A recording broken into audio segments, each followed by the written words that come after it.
We'll stay across those pictures. Don't worry, you won't miss a thing. But while we wait for them to emerge there, let's just talk to a photographer for his thoughts on the day and also on the life that lies ahead for Kate and William. Ian Lloyd is with me. Thanks very much for joining me.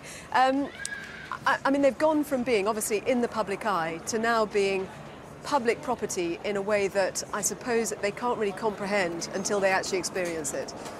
No, although there's been a terrific long run into this, and then I think also because they're now going to Anglesey and Prince William's doing search and rescue for the next 2 years, I don't think the aftermath will be as intense as it was with Charles and Diana back in 1981 when it became ballistic.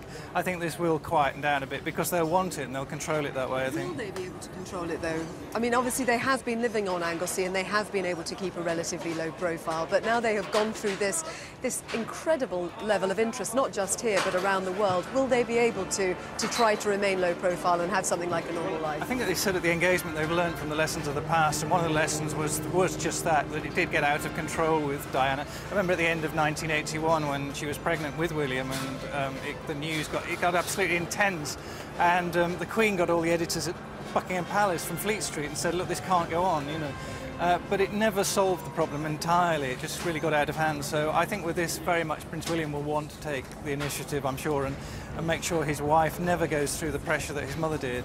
Well, on that, let's bring in Colleen Harris, because Colleen, you're former press secretary to William and Harry, and I know that you worked with them pretty soon after the death of Diana.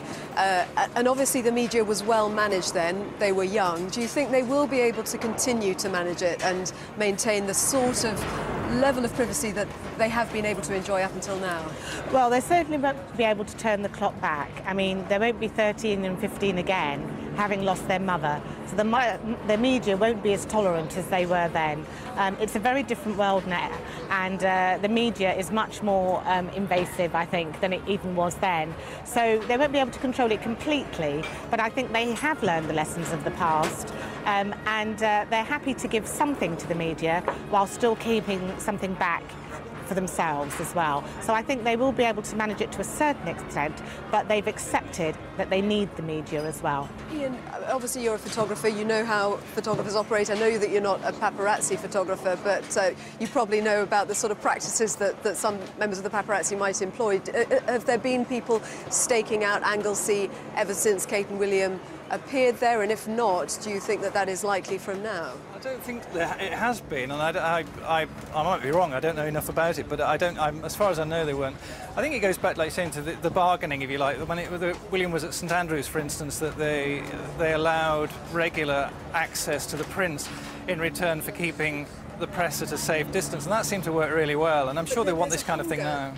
You sort of get this sense that there is a hunger from people almost for her to fill the shoes of Diana. It's like people have been looking for a new Diana, and you know, whether she is going to kind of fill that role or not, people will be trying to mould her in that role, and the papers will see that obviously as something that will appeal hugely to the readers. Well, I said Diana in a sense was the prototype, and now, you know, obviously the press intrusion in a sense led to her terrible death, and I think, as I say, there's no way they'll allow it now. And also I think the legal situation has changed. You know, a few years ago back... We must leave you, Ian, because let's go straight back to Clarence House. Tim Wilcox is there. The first cars are emerging.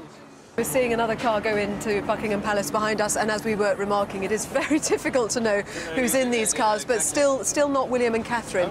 I guess the next big test, actually, for how photographers will react to all of this and how the media will react is when they go off on honeymoon. We still don't know where they're going, but they will go off on Saturday. How much do you expect they will be pursued on that? Well, like you say, it depends where it is. If they went to Kenya, for instance, where obviously Prince William proposed, and he's been many times to stay with the Craig family, I mean, that's completely off bounds, off limits, so I don't think they'll see anything there. Similarly, Scotland, that's been mooted. I mean, the stay at Birkhall, like his father did and the Queen did, I mean, that's totally private, so it's pretty difficult, I think. But I think the big test actually will be Canada, which is in July. They're going on a tour there. I mean, that will be turn them into global media stars, certainly.